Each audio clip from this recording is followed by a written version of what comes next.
গবেষণা করতেছি, হায় রে কে আমার আল্লাহ, কে আমার রব, কে আমার রব। রবকে তালাশ করে পাই না, সৃষ্টিকর্তাকে তালাশ করে পাই না। রাতের বেলা গভীর ঘুম, ঘুমায় গেলাম বৃহস্পতিবার দিবাগত রাত, অর্থাৎ আজকে, ঠিক না? আজকেই তো বৃহস্পতিবার। এই রাত আমার জীবন পরিবর্তনের মোড় ঘোরানোর রাত। ফজরের আজান চলতেছে, ফজর শুরু হয়ে গেছে, ঘুমটাও ভেঙে গেছে। হিন্দু যুবক রামচন্দ্র, ঘুম ভেঙে গেল, বিছানায় শুয়ে আছি, উত্তর দিকে মাথা দিয়া, দক্ষিণ দিকে পা দিয়া শুয়ে আছি। আমার ডান পাশে ঠিক এতটুকু খোলা জায়গা, একজন মানুষ কোন রকম যেতে আসতে পারে।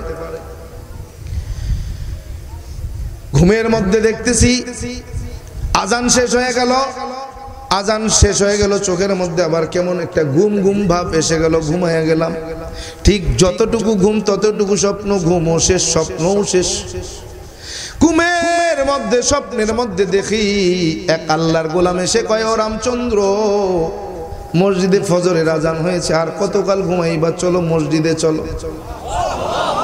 বললাম, রে যুবক, তুমি কি জানো না আমি হিন্দুর ঘরের সন্তান, আমি রামচন্দ্র, আমার নামাজ নেই, তুমি কি জানো না? বলে, জানি। স্বর্গে যদি যেতে চাও নামাজ পড়তে চলো। বললাম, বিরক্ত করিও না, তাড়াতাড়ি যাও, রাগাইও না, রাগলে তুমি থাকতে পারবা না। প্রথম ব্যক্তি চলে গেল, দ্বিতীয় ব্যক্তি এসে হাজির হয়ে গেল, বলে, রামচন্দ্র, আর কত ঘুমাইবা, চলো মসজিদে চলো, আজান হয়েছে, নামাজ পড়তে চলো। দ্বিতীয় ব্যক্তিকেও তাড়াইয়া দিলাম, তৃতীয় ব্যক্তি এসে হাজির, বললাম, যাও যাও, তাড়াতাড়ি যাও, বিরক্ত করিও না। চতুর্থ নম্বরে ব্যক্তি যিনি আসলেন, ঠিক আমার এই বরাবর দাঁড়ায় গেলেন, দাঁড়ায় বলতেছে, রামচন্দ্র রে, স্বর্গে নিয়ে যাবি, স্বর্গে যদি যেতে চাও নামাজ পড়তে চলো। বললাম, কি আপনি কি জানেন না আমি হিন্দুর ঘরের সন্তান, যুবক রামচন্দ্র, আমার নামাজ নাই। বলে, রামচন্দ্র, স্বর্গে যদি যেতে চাও নামাজ ছাড়া স্বর্গে যাওয়ার কোনো রাস্তা নাই। বললাম, না না, আমি যাব না। বলে, রামচন্দ্র রে, তোমারে না নিয়ে আজকে আমি মসজিদে যাব না। বারবার যখন না বলতেছি, উনি আমাকে না নিয়ে যাবে না। উনি আমার ডান পাশে ঠিক এই জায়গাটায় দাঁড়ানো, দাঁড়ায় আমারে বারবার ডাকতেছে, আমি না যাব না। আমার স্পষ্ট মনে আছে, ঠিক ডান হাতের এই জায়গাটায় শক্ত করে ধরলেন, ধরে টান দিয়ে উঠায় বসায় দিয়া কয়, রামচন্দ্র চলো না। বললাম, আপনাকে চিনি না, আপনি তো শুনবেন না। আপনি যে আমাকে নামাজ পড়তে নিয়ে যাবেন, আমি যতটুকু জেনেছি নামাজ পড়তে গেলে ঈমান লাগে, ঈমান ছাড়া কোনো নামাজ মালিকের দরবারে পৌঁছায় না। রামচন্দ্র চলো, তোমাকে ঈমান আনার ব্যবস্থা করে দেই, কালেমা পড়ায়া দে। বললাম, আপনি তো জানেন, আমি যতটুকু জানি কালেমা পড়তে গেলে পবিত্রতা অর্জন করতে হয়, আমি তো পবিত্রতাও জানি না। বলে, রামচন্দ্র চলো না আমার সঙ্গে, আমি তোমারে পবিত্রতাও শেখায়া দিই। বললাম, আপনি যতই বলেন আমি যাব না। বলে, রামচন্দ্র, আমি তোমাকে না নিয়ে আজকে মসজিদে যাব না। ঠিক আমার এখানে হাতটা ধরে টান দিয়ে উঠাইয়া বসাইয়া দিয়া, টানতে টানতে নামাইয়া নিয়া অজুখানার দিকে রওনা করলেন। অজুখানায় নিয়ে গেলেন, অজুখানায় নিয়ে বলে, রামচন্দ্র অজু বানাও। বললাম, হুজুর আমি জানি না কেমনে অজু করতে হয়। বলে, রামচন্দ্র রে, আমি যেভাবে অজু করব আমাকে দেখে দেখে তুমি অজু করে নিবে, অজু শিখে নিবে। উনি আমাকে অজু করাইয়া দেয়, শিখাইয়া দেয়। অজু শেষ হয়ে গেল, মসজিদের দরজার সামনে আইনা দাঁড়ায় মুসল্লিদের ডাক দেয়া কয়, মুসল্লিরা রে, তাড়াতাড়ি আয়, দেখবি নাকি আয়, জান্নাতি মানুষ দেখবি নাকি। মুসল্লিগুলো দৌড়ে মসজিদের দরজায় এসে কয়, হুজুর কোথায় জান্নাতি মানুষ দেখি? হিন্দুর ঘরে সন্তান যুবক রামচন্দ্র কেমনে জান্নাতি হয়? হুজুর ডাক দিয়ে বলে, তোমরা তো জানো না, মান ক্বালা লা ইলাহা ইল্লাল্লাহু মুহাম্মাদুর রাসূলুল্লাহ আও কামা ক্বালা নবী আলাইহিস সালাতু ওয়াস সালাম। হুজুর বলতেছে, তোমরা কি জানো না, যে ব্যক্তি ঈমানের সহিত একবার কালেমা পাঠ করবে, সে ব্যক্তিও কাল হাসরের ময়দানে জান্নাতি হয়ে যাবে। বলে হুজুর তার মানে? বলে ছেলেটাকে নিয়ে আসছি অজু করাইয়া কালেমা পড়াবো এজন্য। আয় তোমরা কি জানো না কালেমা পড়তে দেরি হবে, এই কালেমা পড়ার পরেই যদি ইন্তেকাল হয় তোমাদের জান্নাতে যাইতে দেরি হবে, আল্লাহর বান্দার জান্নাতে যাইতে দেরি নাই। মুসল্লিগুলো এসে জোরে ধরছেন, কেউ মুসাফা করে, কেউ কপালে চুমু দেয়, কেউ গালের মধ্যে চুমু দেয়, কেউ কোলাকুলি করে। সবাই আমার ধইরা মসজিদের মাঝখানটে বসায় নিয়ে চারপাশে গোল হয়ে বসে ওই চতুর্থ নম্বরের হুজুর ব্যক্তি আমার সামনে বসলেন। আমার সামনাসামনি বসে বসে বলে, রামচন্দ্র তুমি আমার সঙ্গে কালেমা শরীফ পাঠ করতে থাকো। উনি আমাকে পড়াইতেছেন লা ইলাহা ইল্লাল্লাহু মুহাম্মাদুর রাসূলুল্লাহ। উনি আমাকে বারবার বারবার কালেমার তালকিন দিতেছেন, পড়তেছেন আর বলতেছেন, রামচন্দ্র পড়তে থাকো আশহাদু আল্লাহ ইলাহা ইল্লাল্লাহু ওয়াহদাহু লা শারীকা লা ওয়া আশহাদু আন্না মুহাম্মাদান আবদুহু ওয়া রাসূলুহু। কালেমা পড়াইয়া দিলেন। হুজুর বলতেছে, মুসল্লিরা কি নাম দেওয়া যায়, নামটা পরিবর্তন করা দরকার। বলে হ্যাঁ হুজুর আমরা শুনেছি হিন্দু ধর্মে রামচন্দ্র তাদের ভগবানের নামের নাম। হিন্দুরা ওর বাবা নিশ্চয়ই তাদের ভগবানের নামকরণে তারা নাম রাখছেন রামচন্দ্র। হুজুর ইসলাম গ্রহণ করলেন। আল্লাহ তাআলার কাছে প্রিয় কিছু নাম আছে, সেই নামগুলোর থেকে যদি নাম রেখে দিতেন ভালো হবে। হুজুর বলতেছেন, ও মুসল্লিরা আল্লাহ তাআলার কাছে প্রিয় নাম 1 নম্বরে আব্দুর রহমান, 2 নম্বরে আব্দুল্লাহ। মুসল্লিগুলো বলে, হুজুর এক ধর্ম ছাইরা আমাদের ধর্মে আসছে, আল্লাহর প্রিয় নাম আব্দুর রহমান দিলে কেমন হয়? বলে হ্যাঁ, মন্দ হয় না।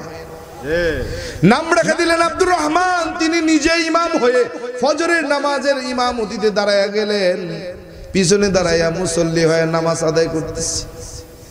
এত বড় মসজিদ, বাংলাদেশের 64 জেলা সফর হয়ে গেল, এত বড় মসজিদ এখন আমার এই 2 চোখ দিয়ে আমি দেখি নাই। ফজরের 2 রাকাত নামাজ আদায় করতে শুরু করলেন, নামাজে দাঁড়ায় গেলেন, কিরাত পড়তেছেন, যেন জান্নাতের সুর ভেসে ভেসে আসতেছে। আরে কি মজার তিলাওয়াত, কি মজার তিলাওয়াত, কি মজার তিলাওয়াত। মনে হয় যেন কোরআন ছেড়ে না দেয়, যেন পড়তেই থাকে, যতক্ষণ পড়বে দাঁড়ায় দাঁড়ায় শুনি। এত মজা লাগে কোরআনের তিলাওয়াতের সুর। আমার ভালো মনে আছে 2 রাকাত ফজরের নামাজ আদায় করতে 32 মিনিট সময় লেগেছে। আর এখনকার জমানায় যদি মুসল্লিদের নিয়ে ইমাম সাহেব 15 মিনিট শুধু কিরাত পড়ে, পিছন থেকে শুরু হয়ে যায়। আরে গোলাম 32 মিনিট সময় পরে সালাম ফিরাইলেন। সালাম ফিরানোর সঙ্গে সঙ্গে ঘুমটা ভেঙে গেল। মসজিদের মাইকে মুয়াজ্জিন তখন ঘোষণা দিতেছেন, ফজরের জামাতের আর মাত্র 10 মিনিট সময় বাকি আছে। এখনো ফজরের নামাজ হয়নি। চিন্তায় পড়ে গেলাম, কি ব্যাপার, কোথায় গেলাম? কে আমাকে কালেমা পড়ালো, কে ওযু শিখালো, কে আমার নাম রাখলো, কে আমার নামাজের ইমামত হলেন, কে? আর ঘুম হলো না, অপেক্ষা করতে থাকলাম কখন নামাজ হবে। মসজিদের দরজায় যায় আমি নিজে দাঁড়ায় থাকলাম। প্রত্যেকদিন ঘুম থেকে উঠেই একটা সিগারেট হাতে নিয়ে তারপরে বাথরুমে যেতে হয়। আয় মুসলমান, এমনও মুসলমান সন্তান এখানে আছে মাথায় টুপি, মুখে দাড়ি, লম্বা জামা নিয়া ও বিড়ি টানে, আছে না নাই? কপাল ভরা, তোমারে বুঝাবো কেমনি, এটা রাসূলের একটা সুন্নত। হ্যাঁ, নাউজুবিল্লাহ কোন নামিয়া? ওই দিনে সিগারেটের কথা মনে নাই? কিসের সিগারেট? স্বপ্ন দেখছি, স্বপ্নের ব্যাখ্যা জানা দরকার। মসজিদের দরজায় যায় দাঁড়ায়া থাকলে ইমাম সাহেব নামাজের সালাম ফিরাইয়া যখন মুসল্লিদের দিকে ঘুরে বসছে, তাকায় দেখে আমি রামচন্দ্র মসজিদের দরজায় দাঁড়ানো। মুসল্লিদের বলতেছে, তোমরা একটু বসো তো দেখি, হিন্দু ছেলেটা এত সকালবেলা কেন মসজিদের মধ্যে আসছে? কোনো বিপদ আপদ বালা মুসিবত কি হয়েছে? এসে বলে বাবা এত সকালবেলা কেন মসজিদের দরজায় আসছো রে, কোনো বিপদ আপদ কি ঘটেছে? বললাম না। বলে তাইলে কেন আসছো হুজুর? একটা স্বপ্নের ব্যাখ্যা জানার জন্য আপনার কাছে আসছে। বলে কি স্বপ্ন? কি স্বপ্ন দেখছো যেই স্বপ্নের ব্যাখ্যা জানার জন্য আমার কাছে আসছো? সব বর্ণনা যখন বললাম, বলার পরে বলে বাবা বিশ্বাস হয় না, এটা তুমি দেখতেই পারো না, এটা তোমার স্বপ্ন না। বললাম কেন? বলে এটা তুমি দেখতে পারো না, এটা তোমার জন্য না, তুমি মিথ্যা বলতেছো, আমাকে বোকা বানাবা এই জন্য। বললাম না না, কোনো মিথ্যা নয়। বলে বাবা বিশ্বাস করি কেমনে? বলে হুজুর কি করলে বিশ্বাস করবেন যদি একটু বলতেন। বলে বাবা স্বপ্নে নি ওযু শিখছো, আমারে ওযু দেখাইতে পারবা? বললাম হ্যাঁ। বলে চলো ওযুখানায়, তুমি আমাকে ওযু করে দেখাইবা। হুজুর আমাকে ওযুখানায় নিয়ে ছেড়ে দিয়ে কয় ওযু, এই রামচন্দ্র তুমি আমাকে একটু ওযু করে দাও। হুজুরের সামনে ওযু করতে শুরু করলাম, ওযু শেষ হয়ে গেল, উনি টান দিয়ে আমারে উঠে বুকের সঙ্গে জড়াইয়া ধরছে আর কান্না করছে। বলে বাজারে তোমার কপাল বড় ভালো, উনি চোখের পানি ছাইরা ছাইরা দিয়া কান্না করতেছে আর জড়াইয়া ধরছে। টানতে টানতে মসজিদের দরজায় নিয়ে এসে মসজিদের মুসল্লিদের ডাক দিয়ে বলে মুসল্লিরা জান্নাতি মানুষ দেখবি নাকি? আয় আয় আয় আয় আয়। মুসল্লিগুলো দৌড়ে এসে দেখে আমি রামচন্দ্র দাঁড়ায়া। বলে হুজুর মস্করা করেন, হিন্দু ছেলের, হিন্দুর ঘরে সন্তান কেমনে জান্নাতি হয়? আপনি আমাদের সঙ্গে মস্করা করেন। বলেন না রে না, মস্করা করি না, সত্যি বলছি। বলে হুজুর কেমনে বিশ্বাস করি? বলে তোমরা জানো না আল্লাহর বান্দা যুবক রামচন্দ্র কেমনে মুসলমান হয়েছে জানো নাকি? স্বপ্নের মধ্যে মুসলমান হয়েছে, কালেমা পড়েছে, ফজরের নামাজ আদায় করছে। আজকে জুমার দিনের ফজরের নামাজ স্বপ্নের মধ্যে আদায় করছে। এই মুসল্লিরা তোমরা তো বিশ্বাস করো না, শোনো। সব ঘটনা যখন বললেন মুসল্লিগুলো দৌড়ায় আসা, কেউ কপালে চুমু দেয়, কেউ গালের মধ্যে চুমু দেয়, কেউ মুসাফা করে, কেউ কোলাকুলি করে। সব যেন কেমন পাগলের মতো উন্মাদ হয়ে গেল। ডাক দিয়ে কই বাজান, ইমাম সাহেব বলে ওই রামচন্দ্র, এই যুবক আমারে কি তুমি একটা প্রশ্নের জবাব দিতে পারবে? বললাম হ্যাঁ, কেন নয়? বলে বাজান বলো তো, সর্বশেষ যে তোমাকে নিয়াত ওযু শিখাইয়া কালেমা পড়াইয়া নাম রাখিয়া ফজরের নামাজ আদায় করছেন, সেই ব্যক্তিটার সিরাত সুরত সম্পর্কে যদি তুমি আমাকে একটু বলতে পারবে? বলে হ্যাঁ। বলে কেমন ছিলেন তিনি, তার সিরাত সুরত কেমন ছিলেন তার? বললাম হুজুর ওই ব্যক্তিটা চতুর্থ নম্বরে, যেই ব্যক্তিটা ডাইকে আমারে ওযু শিখাইছে, কালেমা পড়াইছে, আমার নাম রাখছেন, যিনি আমার ফজরের নামাজের ইমামতি করছেন, ওই ব্যক্তিটা খুব বেশি লম্বাও ছিলেন না, খাটোও ছিলেন না, মাঝারি সাইজের একজন মানুষ। হুজুর মাথায় ছিল সাদা টুপি, মুখে কালো মিসমিচে লম্বা কোকড়ানো দাড়ি, পরনে সাদা ধবধবে একটা লম্বা জামা। বলে বাজান ওই ব্যক্তিটার চেহারা মোবারক কি তুমি দেখছো? বললাম হুজুর কেন না?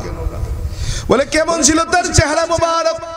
বললাম হুজুর দাদি নানিদের মুখে গল্প শুনেছিলাম যে চাঁদেরও কলঙ্ক আছে, কিন্তু ওই পূর্ণিমার চাঁদ যখন পূর্ব আকাশে ওঠে সারা গোটা পৃথিবী আলোয় আলোকিত হয়। ওই ব্যক্তিটা যখন অন্ধকার রাতে আমার ঘরে আসছে, আমি তাকায়া দেখলাম এত আলো এত আলো এত আলো, চাঁদের কলঙ্ক থাকতে পারে, ওই ব্যক্তির চেহারায় কোনো কলঙ্ক নাই। হুজুর আমারে জোরে ধইরা চোখের পানি ছাইরা কান্না করে আর বলে বাজান একটা ওয়াদা করবা। বললাম হুজুর কি ওয়াদা? বলে হুজুর কি ওয়াদা করতে হবে? বলে বাজান রে, কাল হাসরের ময়দানে আল্লাহ তাআলা যদি তোরে জান্নাত দেয়, তুই কি তোর সাথে জান্নাতে নিবি? বললাম হুজুর আমি যে জান্নাতি এর প্রমাণ কি? হুজুর ডাক দিয়ে বলে বাজান তুমি তো জানো না, আমার নবী বলে যে ব্যক্তি স্বপ্নে হোক আর বাস্তবে হোক আমার রসুলের চেহারা মোবারক দেখবে, তার জন্য রসুলের জান্নাতের সুপারিশ করা ওয়াজিব হয়ে যাবে। বললাম হুজুর তার মানে? বলে বাজান তোমার স্বপ্নের বর্ণনা যদি সত্য হয়, যে ব্যক্তিটা তোমারে ওযু শেখাইছেন, কালেমা পড়াইছেন, নাম রাখছেন, নামাজ আদায় করাইছেন, ওই ব্যক্তিটা আর কেউ নয় আখেরি নবী, শেষ নবী, বিশ্ব নবী মুহাম্মাদুর রাসূলুল্লাহ সাল্লাল্লাহু আলাইহি ওয়া আলিহি ওয়া সাল্লাম ছাড়া আর কেউ নয়। বললাম হুজুর এখন আমার করণীয় কি করতে হবে বলবেন? বলে বাজান করণীয় শেষ হয়ে গেছে, আনুষ্ঠানিকতা বাকি। বললাম হুজুর কেমন? বলে বাজান যা করার সব স্বপ্নের মধ্যে কমপ্লিট, এখন শুধু আনুষ্ঠানিকতা বাকি, সবাইকে জানানো বাকি, নতুন করে কিছু করার নাই। বললাম হুজুর তাইলে কি করতে হবে? বলে বাজান আজকে জুমার দিন, খুব ভালো একটা দিন, তবে বাজান সব থেকে ভালো তুমি যদি রাজি থাকো আমার সঙ্গে যাইতে পারো। বললাম কোথায় যাব? বলে বরিশালের অগ্রায়ণের চরমনাইয়ের মাহফিল আজকের থেকে শুরু হবে।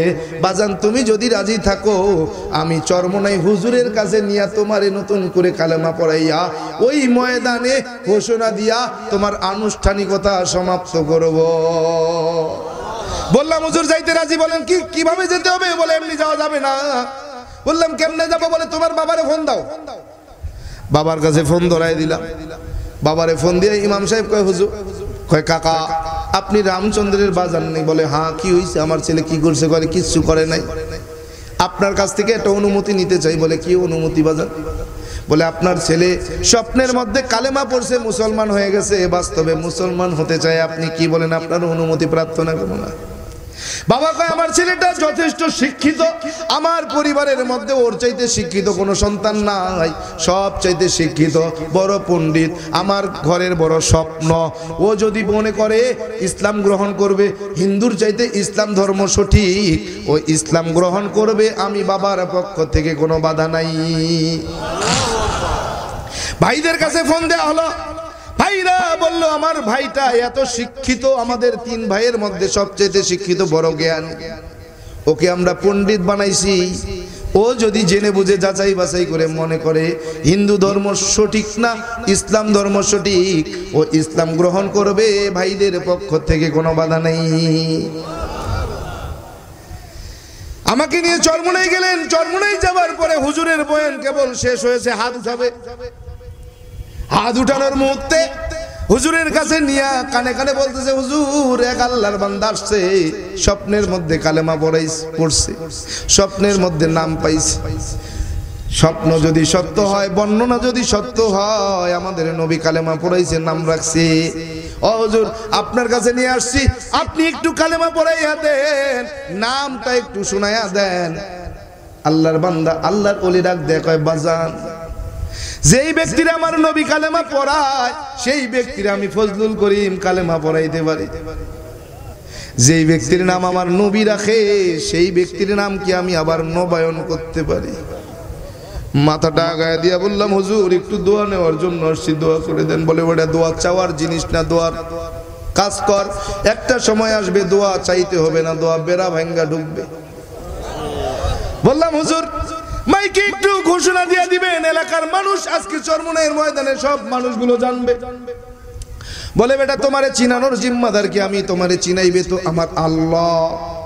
যা যা চেনার মতো কাজ করবি, একটা সময় আসবে তুই কাউরে চেনো না, তোমারে সবাই চিনবে।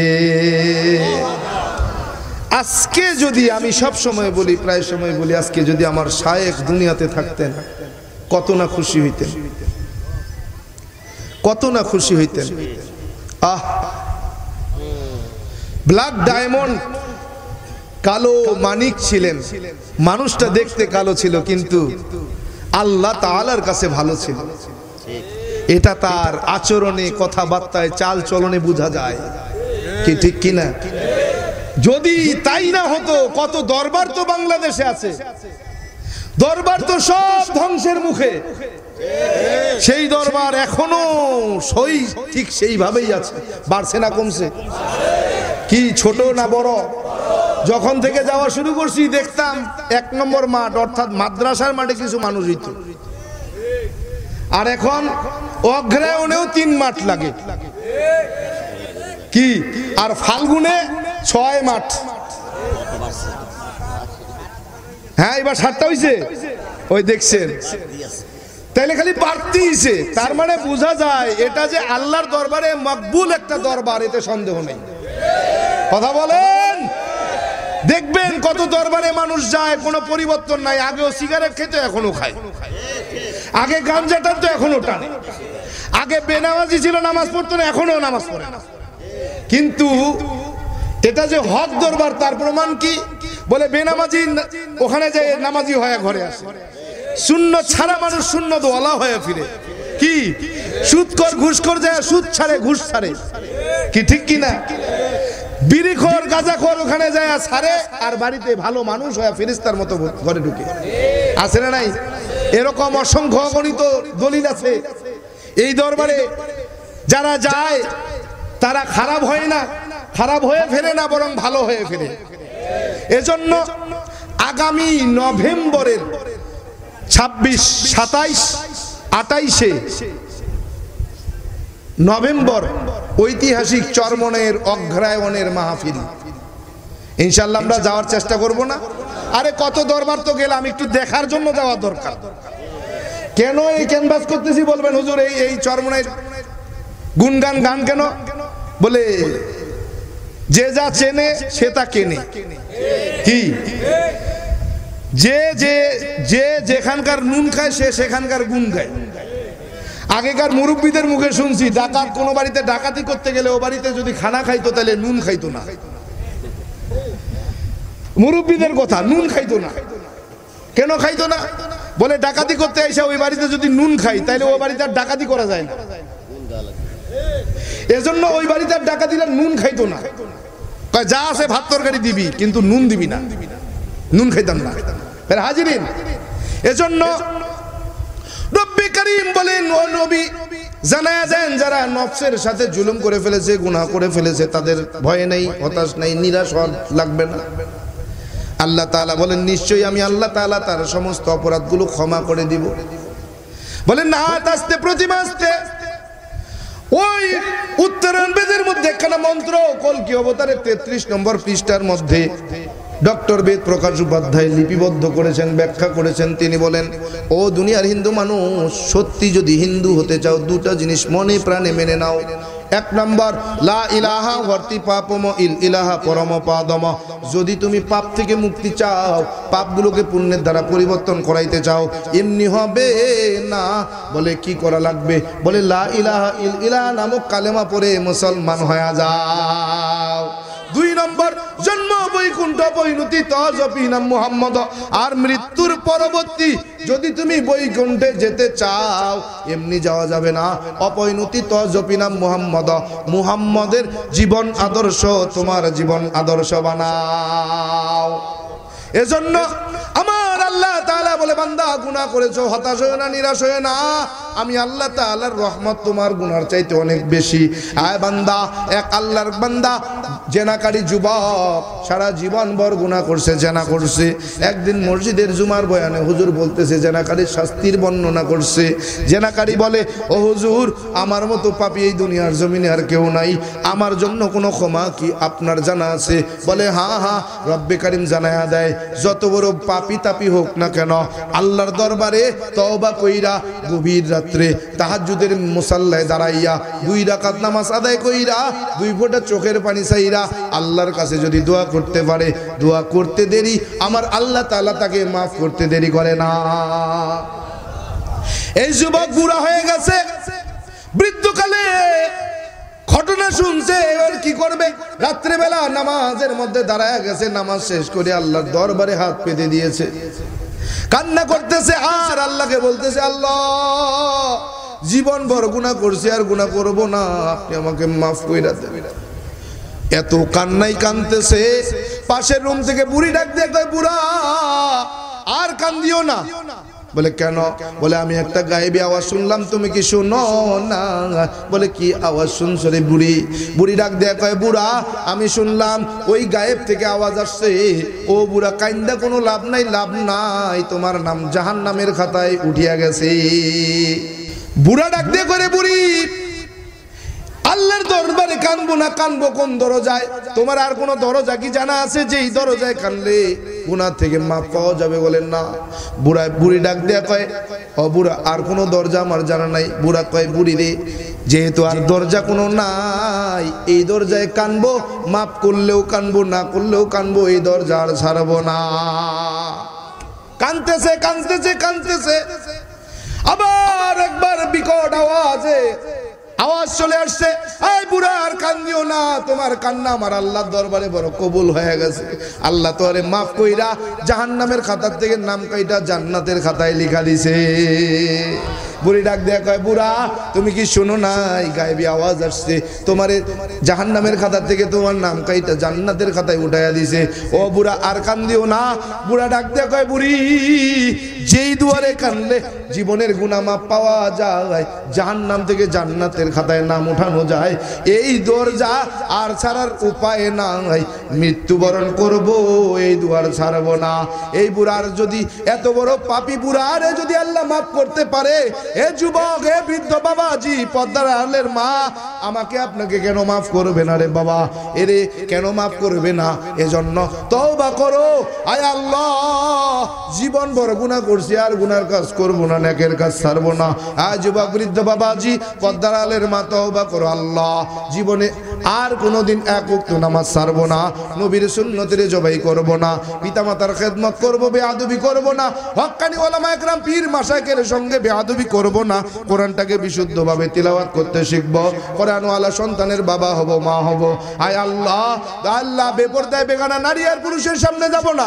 আয় আল্লাহ, আয় আল্লাহ, দেশ ও রাষ্ট্রের বিরুদ্ধেও ষড়যন্ত্র করব না। আয় যুবক, বৃদ্ধ বাবাজি, পর্দার আলের মা, তওবার নিয়ত যদি খাঁটি হয়, দিলের মধ্যে যদি মুনাফিকি না থাকে, খাঁটি তওবার নিয়তে দুটা হাত আমার আল্লাহরে দেখায়া দাও। নারে তাকবীর। আল্লাহ তাআলা তওবা করতেছি, জীবনে নামাজ ছাড়বো না, নবীর সুন্নতের জবাই করব না, পিতামাতার খেদমত করব, বেয়াদবি করব না, হক্কানি ওলামা একরাম পীর মাশায়েখের সঙ্গে বেয়াদবি করব না, কোরআনটাকে বিশুদ্ধভাবে তিলাওয়াত করতে শিখব, কোরআনওয়ালা সন্তানের বাবা হব, মা হব। আয় আল্লাহ, বেপরদায় বেগানা নারী আর পুরুষের সামনে যাব না, দেশ ও রাষ্ট্রের বিরুদ্ধে ষড়যন্ত্র করব না। আয় আল্লাহ, আপনি আমাদের সকলের তওবাকে কবুল করে নেন, তওবার উপরে মজবুত হয়ে চলার তৌফিক দান করেন। বলেন আমিন। আলহামদুলিল্লাহি রাব্বিল আলামিন।